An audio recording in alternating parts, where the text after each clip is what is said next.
Hola, ¿cómo están? Muy buenas noches, bienvenidos a El Pentágono. Tengo el grato placer de tener una mesa, bueno, siempre tenemos mesas así, de lujo. Hoy está más que interesante y quiero saludar a Jimena Costa en primer lugar. ¿Cómo te va, Jimena? Un poquito cansada, pero ya. ¿Cansada? Buenas noches. Uno se pregunta de qué. No, yo tampoco sé. Está Robert Brockman con nosotros. ¿Cómo estás, Robert? Muchas gracias. ¿Tú eres comunicador? Yo soy periodista, sí, y historiador. Historiador. Robert ha sido muchísimo tiempo, muchos años, director de La Razón. He sido subdirector de La Razón durante 5 años, sí, sí. Sí. Y después te has dedicado a la comunicación corporativa, en este caso Naciones Unidas. Así es, 16 años en Naciones Unidas. La Católica. Y soy catedrático de historia en la Católica también. Sí. Está con nosotros Franklin Pareja. ¿Cómo te va, Franklin? Gracias, querido Mario. Cientista político. Politólogo. Politólogo, no es lo mío. ¿Cuándo me pondré de acuerdo con eso? Francesco Zarati. Bueno, la situación da para hacer coyuntura, indudablemente. Vamos a hacer un poquito de coyuntura, ver lo que está ocurriendo en este instante en nuestro país. Y quiero decirles, quiero mencionarles, y después me voy a callar, 5 nombres. 5 nombres para que, de Pentágono, para que podamos recordarlos. Primer nombre, aunque a mucha gente no le va a gustar, Calimán. Creo que el excomandante en jefe, que nos cayó antipáticos a varios, en un momento dado fue fundamental para que las cosas cambien. Calimán. El segundo, apellido, Camacho. Y todo lo que son los comités cívicos, las movilizaciones y los jóvenes con él. En tercer lugar, tampoco les va a gustar a algunos, Luis Almagro, el secretario general de la OEA, que en su última actuación fue absolutamente necesario en el panorama internacional. En cuarto lugar, pero nada, todos son importantes en esta circunstancia, a la señora Yanine Áñez. Qué coraje de la señora Áñez realmente de enfrentar toda esta situación. La señora presidenta no hubiera sido tampoco su actuación, la situación donde nos puso no hubiera sido posible sin llegar a esta coyuntura. Y finalmente, en el quinto lugar, aunque van a decir, claro, no podías dejar de mencionarlo, pero había una persona que se ha enfrentado a Evo Morales desde un primer momento, que ha sido la voz racional, si se puede tener racionalidad en estos momentos, ha sido esa voz y ha sido el que ha forzado que exista por lo menos la idea de una segunda vuelta, aunque ya todo está de vuelta y media. Se trata de Carlos Mesa.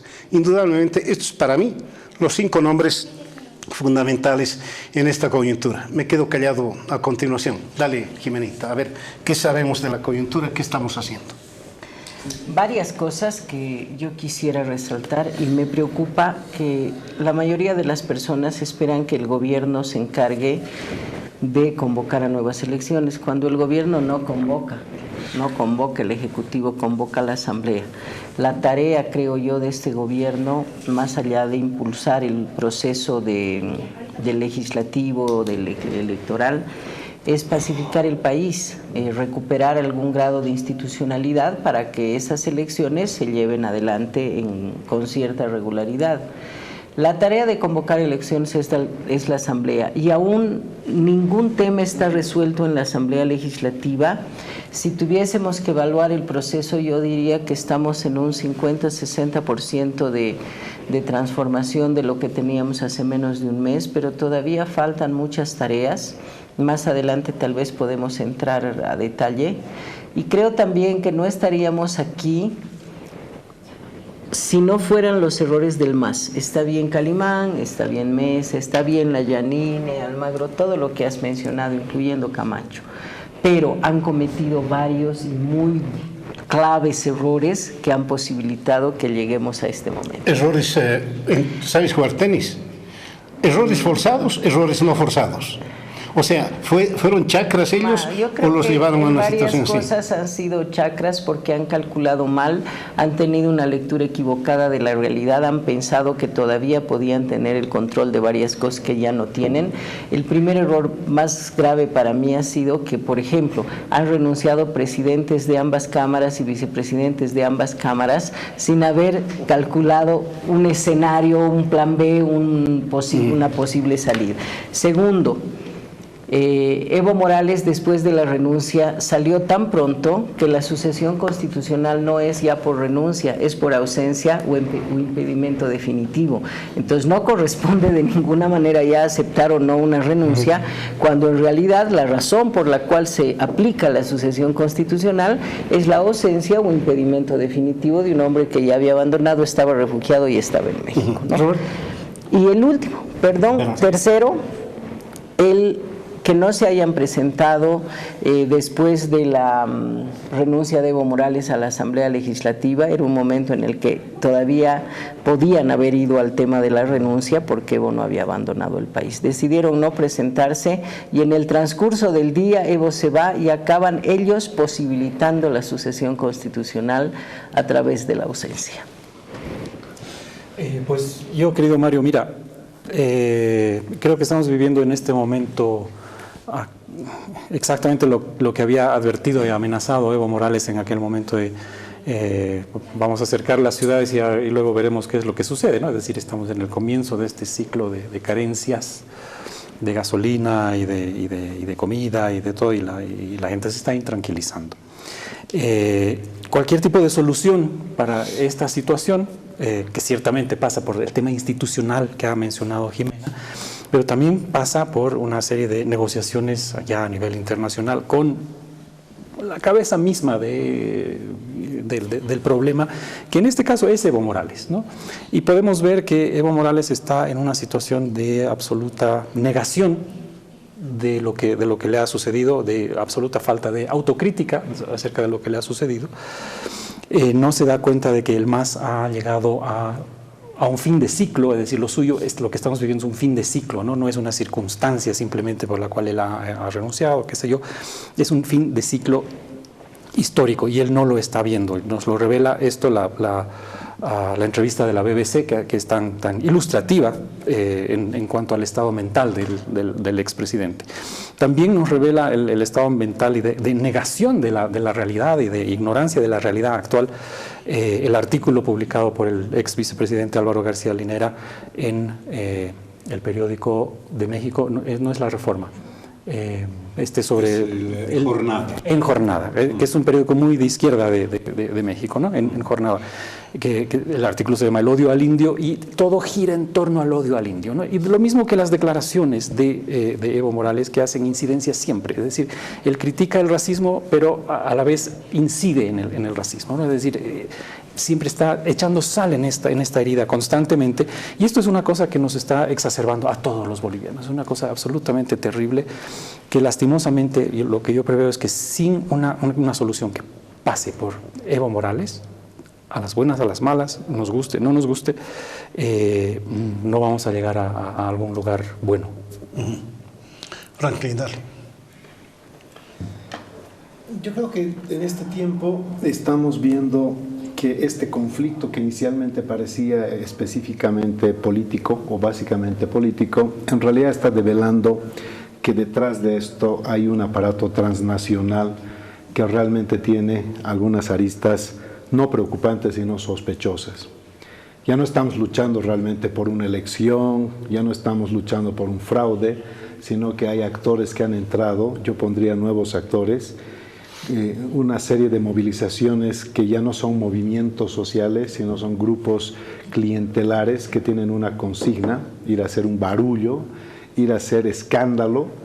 El tema del agravio a la huipala, que ha sido absolutamente execrable, lamentable, pero que ahora se está tratando de rentabilizar en el mal sentido, porque ahora todo es el agravio, en realidad inervado por un discurso de odio que creo que no tiene fundamento. El señor Morales no puede tener el tupé de decir que en Bolivia hay racismo después de que él ha ganado 3 elecciones con 61 y hasta 64% del cariño y adhesión popular. 3 elecciones el país le ha dado su apoyo y su confianza. ¿Y va a decir que hay racismo? ¿Dónde están entonces en 14 años las políticas públicas que estaban orientadas a mitigar y sobre todo a extirpar ese lastre de la sociedad boliviana? Significa que en 14 años entonces no hemos avanzado nada. O sea, es una absoluta impostura y sobre todo es un fracaso del proceso de cambio si no hemos podido extirpar uno de los elementos con los cuales subió al poder: la inclusión, la revalorización de lo cultural. Su discurso es absolutamente anacrónico porque él piensa que está en el año 2000, cuando eso le servía para subir y precisamente para hacer una revolución cultural. En 14 años no puede manejar ese discurso, entonces ese discurso no tiene el objetivo de mostrar al mundo que en Bolivia hay racismo, no, lo que tiene es el objetivo de exacerbar el ánimo de nuestros compatriotas para confrontarnos con hordas financiadas, con sospechosas armas de guerra en manos de campesinos. ¿Qué tienen que hacer los campesinos con armas de guerra? Nos tenemos que empezar a preguntar otro tipo de situaciones. Esto ya no se está convirtiendo en una coyuntura política de temas electorales. Estamos empezando a ver situaciones que realmente nos tienen que preocupar como sociedad, y a mí me da la impresión, por lo que he venido viendo estos días, que no hay una posición homogénea ni monolítica dentro del MAS que comparte esto. Cada vez hay más personas del mismo movimiento al socialismo que están empezando a desmarcarse de este radicalismo, porque hay una cantidad importante de personas que son pues de la línea institucionalista, que no necesariamente comparten la radicalidad del vicepresidente, que no están en el discurso del odio y que más bien quieren reconducir el espacio natural que es la Asamblea Legislativa para reinstitucionalizar el proceso para hacer las elecciones. Calimán ha sido probablemente uno de los actores del último tiempo más lamentables, porque esa forma de actuar tan pusilánime, tan genuflexa ante el presidente, cuando en realidad su rol constitucional no tiene nada que ver con eso. No son servidores de presidentes ni de gobiernos, ellos son servidores del pueblo boliviano. Pero es habido esa separación del pueblo y ese acercamiento a las fuerzas políticas.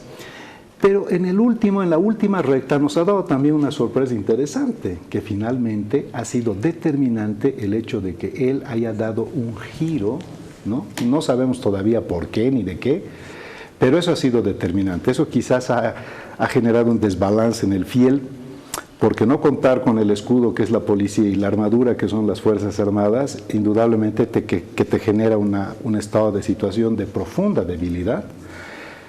Porque no solamente la calle quizás hubiera estado mucho tiempo resistiendo, pero este es un gobierno que resiste también movilizaciones, porque para la forma de funcionar del movimiento al socialismo, salir a bloquear no es una aventura, salir a bloquear es casi una forma de vida, ¿no? En cambio, para los ciudadanos que han salido de su zona de confort a bloquear su calle, a hacer una barricada, es una cuestión atípica, no forma parte de tu vida propiamente, pero lo ha tenido que hacer. Entonces, en la resistencia se hubieran visto diferentes cosas, pero quien ha generado ese desbalance ha sido precisamente policía, Fuerzas Armadas y la impronta cívica que ha emergido como un nuevo actor, que yo creo que hay que tocarlo como un punto aparte, quizás un poquito más adelante. Sí, importante. Yo pienso que no hay que perder el hilo de los acontecimientos a partir de su origen, de su gestación. Y no vamos a decir nada nuevo si repetimos que el origen es el 21F. Por eso, para mí, tan culpable es Evo Morales por cómo ha conducido el proceso después, como los que han aconsejado, que le han dado la esperanza de burlar el 21F con triquiñuela jurídica. Y hay nombres y apellidos que tienen que responder más que ante la justicia, ante la historia, que han preferido un proyecto personalista, adorar a un ídolo, además adicto al poder, a actuar correctamente, a aplicar lo que el pueblo quería. Porque el 21F no le dijo a Evo Morales que se vaya, no le dijo preferimos este candidato a vos, le dijo simplemente no puedes volverte a presentar. Y tenía el MAS todo el derecho de presentar un proyecto alternativo. No lo hizo. De ahí viene todo lo que hemos tenido. De ahí viene el deseo enfermo de quedarse en el poder violentando el voto, haciendo trampa. Y para mí lapidario realmente. Yo tampoco tengo mucho respeto por Almagro, pero me parece que la misión que ha venido, primero la misión electoral, la de auditoría, a pesar de los infiltrados, porque esto después abro otro capítulo, ¿no? Los argentinos infiltrados, porque el kirchnerismo ha contaminado muchas de las instituciones latinoamericanas, incluyendo la Comisión Interamericana de Derechos Humanos, que se ha destacado por estar callado durante años y años y ahora se ha despertado de su letargo. Bueno, ese informe ha sido, yo creo, fatal para Evo. Y queriendo, además, con su ambición y con lo que nos ha contado Almagro, queriendo que no se diera a conocer, que se alterara, que hacer. Es decir, ¿qué creen? Que se puede violentar la verdad, que se puede pisotear toda la voluntad de un pueblo simplemente por la ambición de uno. Por más buenas intenciones que tengan, como dice Evo, que yo soy el único que puede preservar la paz social, eso hay que verlo. Más bien es el único que en este momento ha provocado la fractura.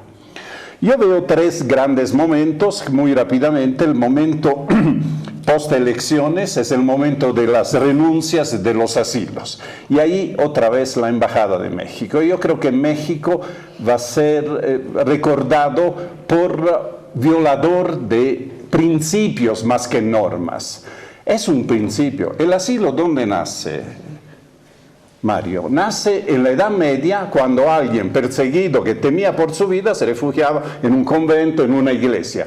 Y ahí lo ponían en una celda y tranquilo, para salvar su vida. Imagínate si este salía a la ventana y empezaba a reñir a los que hacían, no me han podido agarrar, ahora van a ver, voy a volver. No hay que firmar un acuerdo para... Esto es un elemento de sentido común. Pero lo que yo pensé, lo mismo la embajada acá, discúlpeme, una embajada no es un hotel, ¿no? No es hotel, ¿o no? Embajada no es hotel. Porque uno entra y sale cuando le da la gana. No, me he refugiado en la embajada en la noche, pero en la mañana me voy al Parlamento. Esto han hecho. No tiene... Están haciendo todavía, no tiene ética esto. O renuncian o no. Pero esto revela también una fallida estrategia. Yo no sé si todo está fríamente calculado. Yo creo que están haciendo un error tras otro.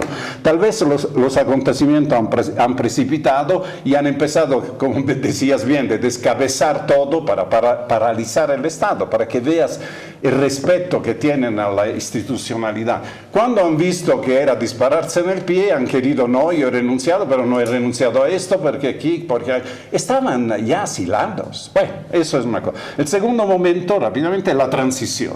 Ahí han dado pie a esta transición constitucional. Se ha quedado el país 2 días, ¿verdad? Sin poder, un vacío de poder de 2 días. No puede ser esto. No puede ser un país que no tiene nadie a cargo. Entonces tenía que ser necesariamente a través de una sucesión inmediata, automática, ¿no? de hecho. Y lo que se ha hecho, eso no se puede hablar para mí. Y ahora viene la tercera parte de la estrategia. Habiendo fallado esto de asilarse, habiendo fallado lo de descabezar, ahora viene la idea de asfixiar el país. Ha habido sabotaje, según lo que sabotaje de un gasoducto. Se han entrado a una planta de gas e inmediatamente las empresas que estaban haciendo exploración han parado todo.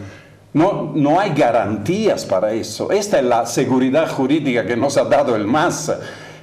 Por la ambición de una persona, son capaces de hundir todo el país. Y ahora viene la idea del cerco. Los de Cochabamba, evidentemente, no iban a comer chicharrones o sirpancho a Cochabamba, estos señores. La intención era pasar por Cochabamba, asustar de alguna manera, porque eso de pacífico ya tiene otra definición, ¿no? En el diccionario de la RAE, ya no es la tradición. En Bolivia significa otra cosa, Después venir a La Paz, unirse con las columnas del altiplano, de la que venían de Río Abajo, etcétera, y hacer el cerco de La Paz y aquí instaurar la contrarrevolución. Bueno, todo esto no les ha salido porque el boliviano es más racional de lo que imagina el MAS, o ciertas mentes del MAS decían bien, ¿no? Yo creo que no se puede hablar ahora de un MAS monolítico. Sí. Eso ha pasado. Entonces hay gente que ya en el alto dice, queremos trabajar, ya déjense de cuento. No se les han acabado los billetes, ¿no? Han encontrado, ya hay pruebas suficientes. No se les ha acabado la gana de poder resistir, inclusive con grupos irregulares armados, que los hay, lo sabíamos desde antes. Pero la gente misma ya está reaccionando, ya han llegado al límite. Entonces, y la otra cosa que han movido, lo que tú has llamado la transnacional, yo la llamo la multinacional ideológica. Es decir, poder dar una versión del tema donde tú lees artículos europeos donde dice, sí, al margen de un fraude que se hizo, pero hubo un golpe de Estado. Al margen de un fraude. Yo quisiera que en sus países hagan un fraude de ese tamaño, que la gente irrespete un referéndum, inmediatamente los meten a la cana. Miren los catalanes por haber hecho un acto ilegal, lo que le ha pasado. Pero a Bolivia nos ven todavía así, como un país de medio salvajes. No, pero eso es normal, en un paisito así hacen fraude, no, se matan, hacen bloqueos. No es así, ya ha destruido las instituciones, pero no el sentido de la institucionalidad. Ha destruido la verdad en el sentido de contarnos con la propaganda muchas mentiras, pero no el deseo de la verdad, de la defensa de la verdad de lo que es bueno.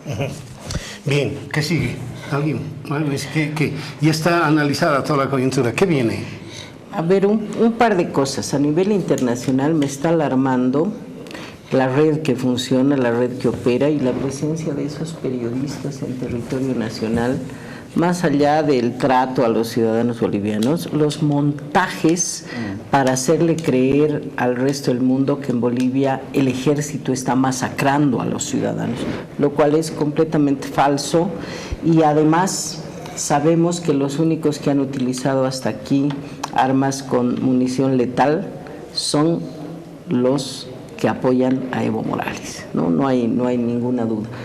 Pero las redes que funcionan a nivel internacional, desde el kirchnerismo, podrías decirlo, o desde Venezuela o desde donde fuese, son algo a lo que hay que ponerle la atención, porque lo que los cubanos creo llaman las operaciones psicológicas, es en lo único que estuvieron medianamente exitosas a nivel internacional. A nivel interno se ha querido usar esto de las operaciones psicológicas para meter miedo a los vecinos de que están bajando 7,000 de Chasquipampa cuando eran 300, ¿no ve?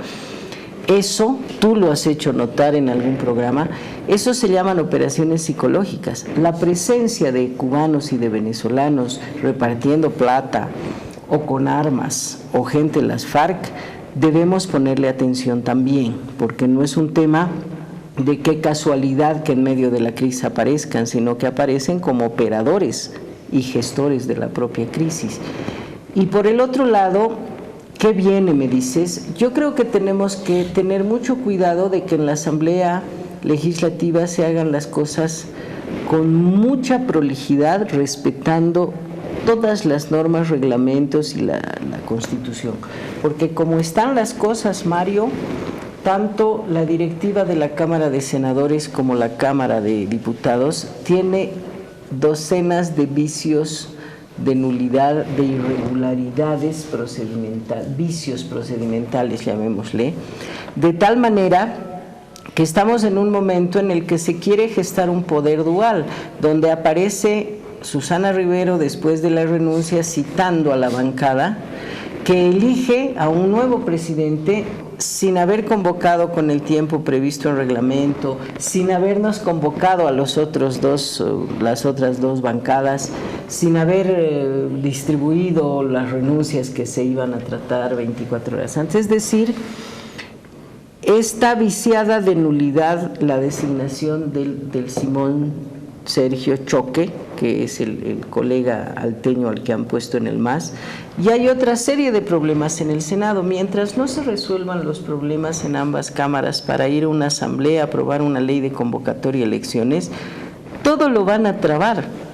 Y a mí me preocupa que en las negociaciones están precisamente Adriana Salvatierra, que ha dado amplias muestras del show cuando hasta se rompió la blusa antes de ir al enfrentamiento con la policía, o de Susana Rivero, que luego de haber renunciado verbalmente dijo que le habían hackeado la cuenta, ¿no? Es decir, están dispuestas a todo, no van a estar dispuestas también a tratar de perjudicar para que la Asamblea no sesione y no funcione.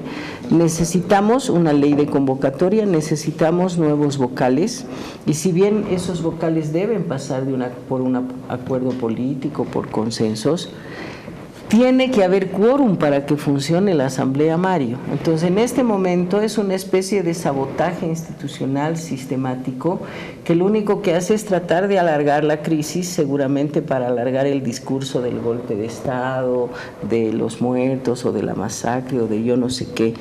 Pero esa es la parte que me preocupa, porque todos le han puesto la lupa al Ejecutivo, a los ministros, las designaciones, a qué están haciendo. Y hay un poco de distancia con lo que está pasando en la Asamblea Legislativa, que es muy grave porque no está pasando nada.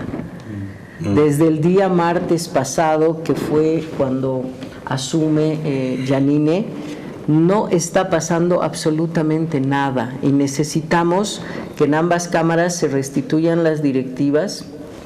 En lo personal, si el reglamento dice que debe presidir a alguien del oficialismo, tiene que respetarse el reglamento. Como ustedes han dicho, no todos son de la idea de que hay que incendiar el país. Hay algunos que, para seguir teniendo algún grado de vínculo con sus representados, tienen que escucharlos y saben que ya hay que pacificar el país.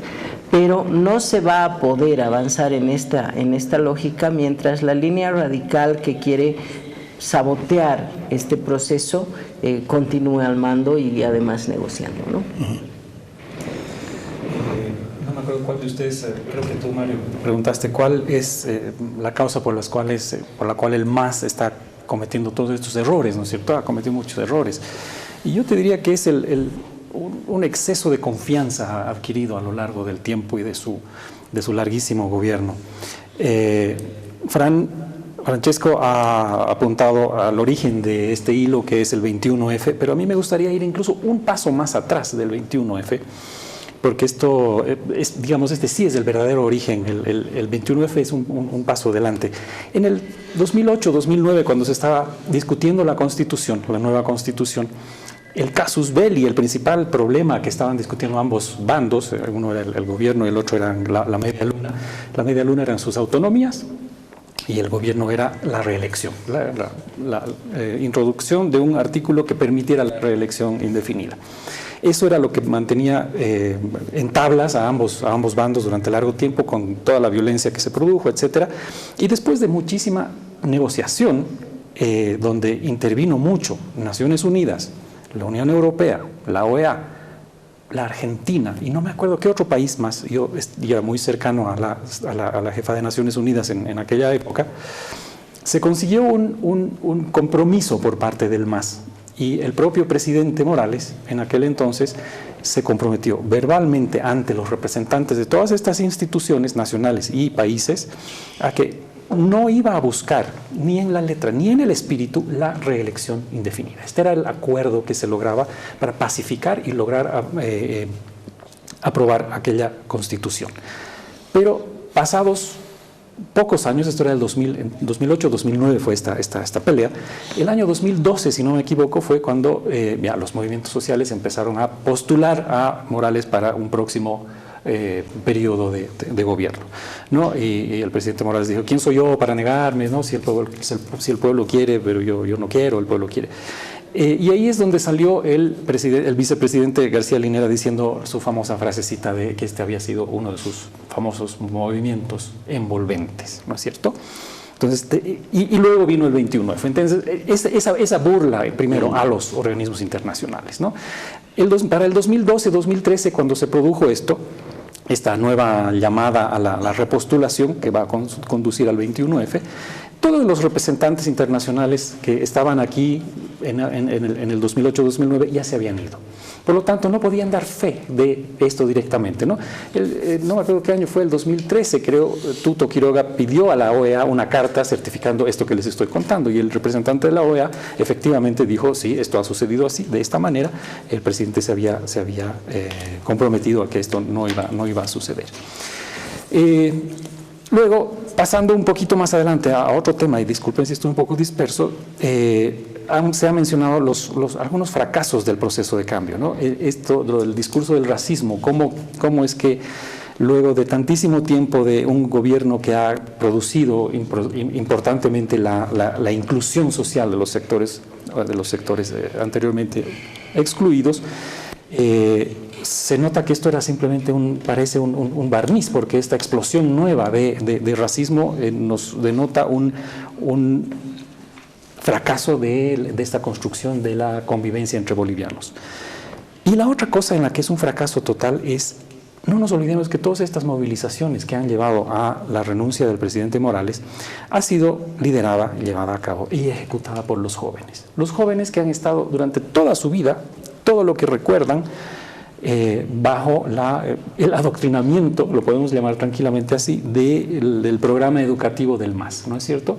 Yo he visto con mucha atención los libros de historia y de otro tipo de textos de educación que se enseñan en los colegios, y es absolutamente adoctrinamiento. Y esto no ha calado, no ha entrado, no ha producido el resultado que el MAS hubiera querido. Y finalmente el otro tema, el tema que estamos viviendo ahora del cerco de las ciudades. Todas estas columnas que están confluyendo en La Paz, que están asediando a Cochabamba por el lado de Sacaba, desde el Chapare, no nos podemos olvidar que en las ciudades viven 7 de cada 10 bolivianos, ¿no? Y en el campo viven 3. Por lo tanto, 3 no pueden rodear a 7. ¿No? En las ciudades somos más. Eso no es una imposibilidad física que nos rodeen. Lo que sí, digamos, están más agrupados, tienen más decisión, etcétera, pero no es posible que esto que sea sostenible, que 3 rodeen a 7. No va a suceder simplemente en el largo plazo. De modo Además ha aparecido un mapa, ¿no? ¿Te acuerdas el mapa que mostró el presidente? Exactamente. Y que todo era azul y unas cositas. Bien, ha aparecido un mapa donde indudablemente está centralizado en Yapacaní, en el Chapare, en La Paz y pare de contar. Se acaba. Sí. Pare de contar. Y en estas 3 ciudades del eje viven el 80% de ese 100%, de ese 70%, ¿no? Entonces, a ver, con respecto de qué viene de aquí en adelante, y lo que hace mención Jimena de que en la Asamblea Legislativa no se está haciendo nada, yo creo que no se va a hacer nada, Jimena, porque primeramente tiene que haber un acuerdo político. Y en doble banda, porque la Asamblea Legislativa tiene que darle el piso legal y la plataforma jurídica para poder operar los resultados del acuerdo político. Con lo cual, mientras no haya ese acuerdo político que se está realizando, casi va a ser innecesario que estén haciendo algo, porque ¿qué van a hacer? Inclusive, como tú mismo dices, hay que ser muy prolijo para no viciar de nulidad las acciones futuras, porque no va a faltar alguien, no va a faltar alguien que a futuro va a impugnar o va a presentar un recurso que puede inviabilizar todos los acuerdos a los cuales se ha arribado. Entonces, es un gran riesgo hacer las cosas mal. ¿Qué se puede negociar? Porque efectivamente ahora pareciera que solamente hay que negociar la conformación de los tribunales, las leyes, se verá si se abroga, se deroga, si se hacen leyes cortas, porque va a haber algunas modificaciones fruto precisamente de esta contingencia o este estado atípico, porque estamos viviendo no la salida de un presidente que se ha dado el 2003, sino toda una construcción que se ha venido realizando este tiempo, donde se han instalado 2 ideas, y por eso la comunidad internacional también tiene algo así como una confusión. ¿Es un golpe de Estado o no es un golpe de Estado? ¿No?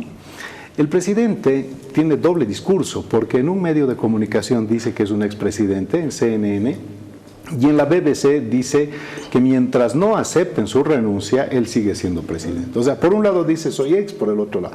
Una total incoherencia, obviamente, que hasta el día de hoy ya la ciudadanía entiende de que El presidente finalmente ha hecho un abandono de funciones y ha solicitado un asilo. Para empezar, nadie lo estaba persiguiendo. No tenía por qué solicitar asilo, ¿no? No tiene una orden de captura, ni nadie lo está buscando. El presidente ha renunciado extemporáneamente porque cuando se le pidió segunda vuelta a tiempo, obviamente no aceptó. Cuando se le dijo que anule las elecciones a tiempo, tampoco aceptó.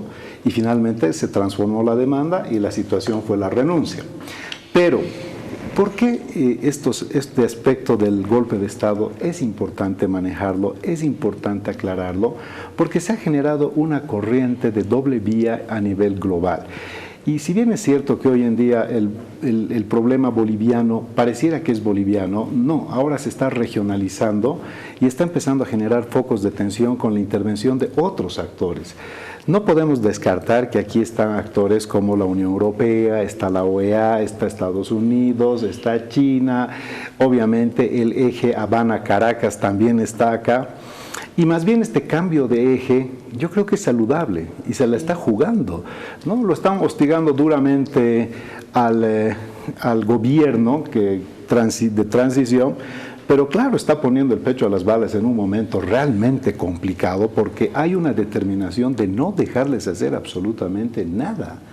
Y por eso digo, ya no es un tema político, ya no estamos hablando en este momento de una pugna de posiciones políticas. Lo que estamos hablando es que esto se ha transnacionalizado con sospechosos intereses que solamente desde dentro se pueden empezar a develar con más claridad.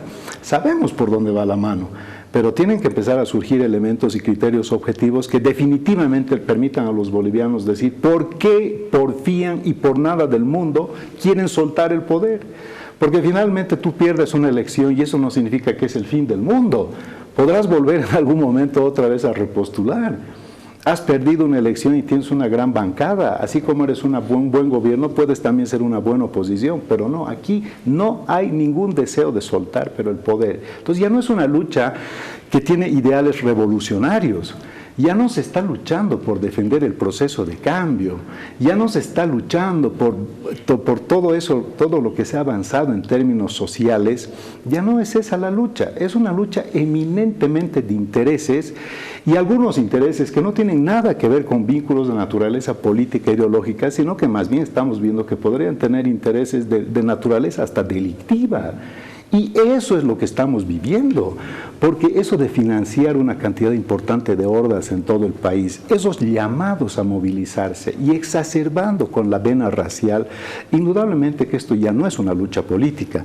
Por eso el gobierno está flanqueado, pero hay actores que generan un contrapeso. Para empezar, hay una corriente de opinión cada vez más importante que está asimilando que no fue un golpe de Estado porque se basa en el informe de la OEA.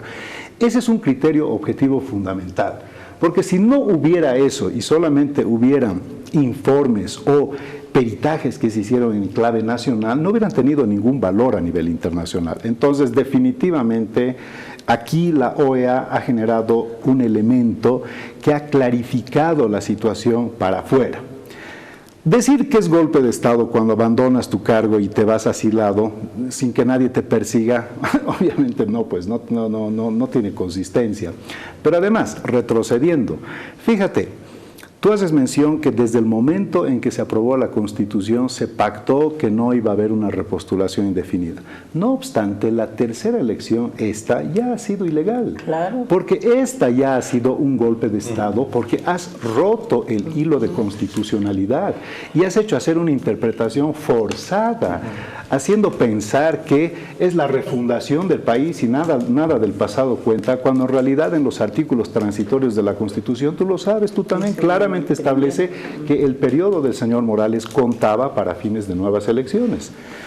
Con lo cual, eso ya fue efectivamente una ilegalidad a todas luces. ¿Por qué soportó el país esto? Por la legitimidad. El tercer periodo fue ilegal, pero legítimo. Este periodo iba rumbo a ser ilegal e ilegítimo. Entonces, la transformación de lo legal a lo legítimo, a lo ilegal a lo legítimo, te hace ver que el fin del ciclo definitivamente ha generado un quiebre. Pero este quiebre que tiene postulados filosóficos, como nació como una revolución, ha tenido avances cualitativos importantes en el país y no podemos ser deshonestos en reconocer que hay cosas que han sido buenas para el país.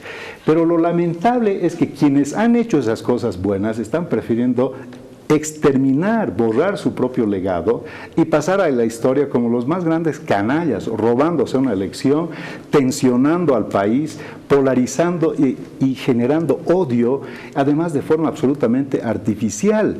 Porque se han logrado cosas importantes, pero otra vez, por intereses que no son precisamente políticos, son intereses de poder, estás reavivando eso. Dale, Francesco, acelerarnos un poquito. Aceleramos un poco. Entonces, ¿en qué escenario estamos ahora? Un escenario o nos vamos al precipicio o estos atisbos de acuerdos, de negociación, de acuerdos, básicamente se hacen realidad.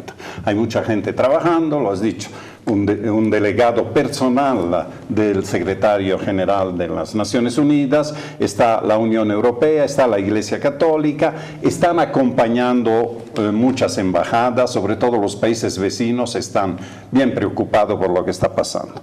Cuando uno se pone a negociar, hay cosas que son negociables y cosas que son innegociables. ¿Cuáles son las cosas negociables a mi criterio? Empezamos por las negociables. Las negociables es que debe haber, que el MAS puede seguir con su personería jurídica. Yo creo posiciones que digan el MAS ha hecho el fraude, por tanto se le borra su personería jurídica. En este momento, además de no estar demostrado que fue el MAS y no fue una cúpula del Ejecutivo que hizo esto, pero no se puede poner en discusión. Tú lo has dicho bien, no se puede ignorar un 40% de la población que ha creído en ese proyecto y cree que tiene un futuro. Esto es negociable. Es negociable una serie de cosas que han pedido, que no haya persecución, por ejemplo, que no haya, qué sé yo, cacería de brujas, pero nadie quiere. ¿Por qué? Porque este es un gobierno de transición y esto no es negociable, es un innegociable, pero implica al mismo tiempo que no se le puede pedir más de lo que es. Es un gobierno que nos tiene que llevar a las elecciones, no va a resolver el problema del chapare, del narcotráfico, de todo lo demás. Lo que sí no es negociable para mí es que estas elecciones tienen que llevarse a cabo en un clima de paz. Y aquí viene el otro elemento. En este momento, la presencia de Evo Morales en el país, que es algo que si él quisiera venir y no tiene ningún juicio, no tiene ningún mandamiento de apremio, lo podría hacer. Pero yo me pregunto, si queremos ir a un clima de elecciones donde el MAS se presenta con candidatos diferentes, porque está quemado totalmente desde el 21F o por el fraude que ha hecho, ¿puede haber un clima de conflictualidad social? No, tenemos que buscar esto. Y segunda cosa que tenemos que buscar, que no es negociable, es un innegociable, es que el Ejecutivo, el Legislativo, tiene que acompañar este proceso de una manera de buena voluntad. ¿Por qué? Porque los 2/3 que tiene ahora no refleja ya la realidad. Esto eran 2/3 hace 4 años, pero estamos a 2 meses que se vayan estos señores. No pueden decir somos 2/3. Tiene también que ponerse una mano en la conciencia. No basta lo que han hecho, que se hagan perdonar muchas de las cosas malas que han hecho y que están pasando en este momento, colaborando a que haya elecciones y que sea el pueblo la que decida hacia dónde podemos ir. Bien, tengo apenas unos 10 minutos más, administraremos bien el asunto. ¿Hay alguien negociando? Hay varios, ¿no?, que están negociando y creo que en este momento lo que más servidumbre, más tranquilidad nos da es la mediación, ¿no? Yo soy optimista en varias cosas, porque sí se está negociando, lo cual era muy difícil pensar con el movimiento al socialismo, para empezar. Segundo, yo creo que hay que matizar el tema del racismo que has mencionado, porque pongo el ejemplo, Huachilla, en Achumani Alto. Se han sentado a hablar los vecinos con los comunarios y han decidido que juntos se daban las manos porque era mentira que los de la ciudad les iban a quitar las tierras y pacificó. ¿no? Es decir, Callapa también. Nunca en mi vida, será que vengo del periodo de dictaduras militares, había visto a la sociedad aplaudiendo a sus uniformados, la gente cuidando a la policía, los policías coordinando con los vecinos. Y nosotros que aprendemos a hablar con el vecino del frente que vive hace 20 años y no sabías ni qué se llamaba. ¿Sabes qué? Hay una recomposición social también, ¿no? Que el MAS destruyó muchas cosas y otras que no habían y no las habían destruido, sino que no las llegamos a construir y que se están empezando a gestar. Entonces yo también quiero ponerle ese matiz de optimismo. No creo que dure mucho y he escuchado a dirigentes campesinas decir: ¿por qué habla el MAS de campesinos si se nos están pudriendo nuestro producto? Queremos vender en las ciudades, ¿no? Claro.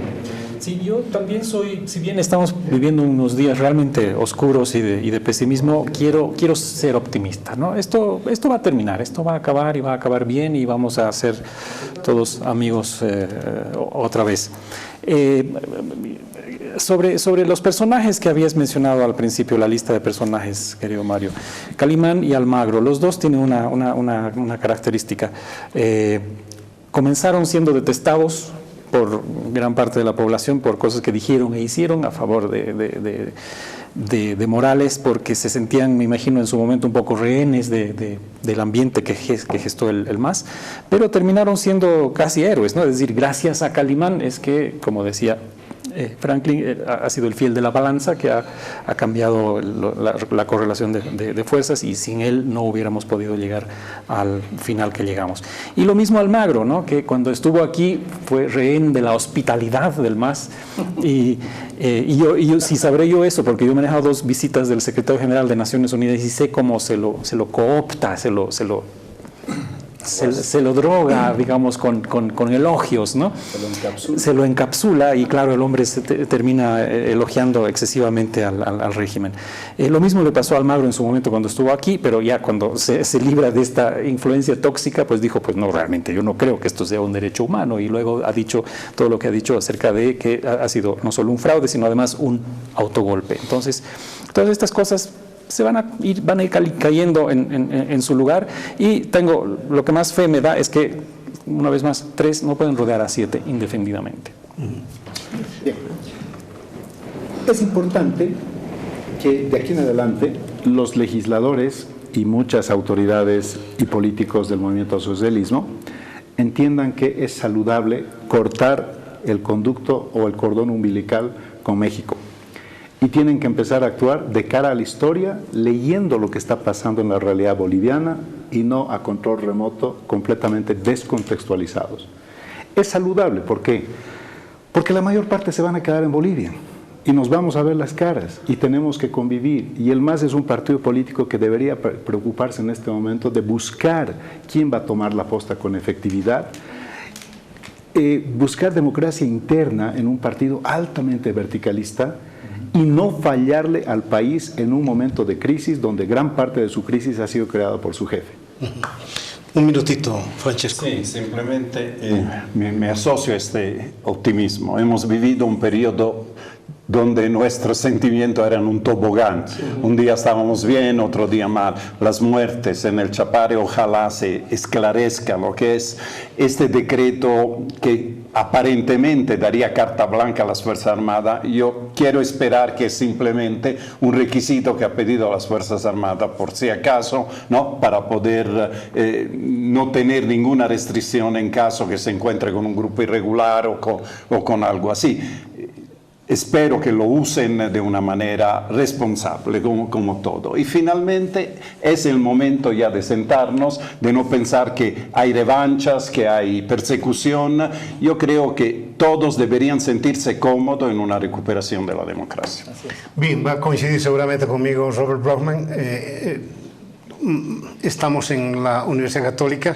El periodismo que yo manejo es bien simple. El periodismo es una actividad que tiene que ver con la actualidad, con el interés general y con la verdad. Bien, interés general sí, verdad sí, todo lo que quiera usted, señor, pero ¿sabe qué? Es la coyuntura también. Hay un momento en que el señor Evo Morales va a dejar de ser noticia en México. En este instante en México van a buscarle a López Obrador cualquier cosa, o que Venecia está más arriba de lo normal en su agua, y uno deja de ser noticia. Y cuando uno deja de ser noticia, uno se vuelve patético. Eso en la noticia. En lo del miedo. Todos hemos tenido miedo estos días, claro que sí. ¿Es bueno? Claro que es bueno. ¿Por qué? Porque a uno lo conduce a una ira bien canalizada para defender lo que es suyo. Y si lo hace bien, seguramente va a poder reunirse con toda la gente y va a darse cuenta que la mayor parte de los mensajes de miedo que le llegaban era el dice que dice. Y finalmente, la tristeza que seguramente tienen todos ustedes y que es parte de la reflexión que tenemos. En todo caso, le agradezco Franklin, Francesco, Jimenita, Robert, gracias. A Liz Burgos en la producción que ha hecho cámaras hoy día. A ustedes por habernos seguido. Será hasta el próximo domingo.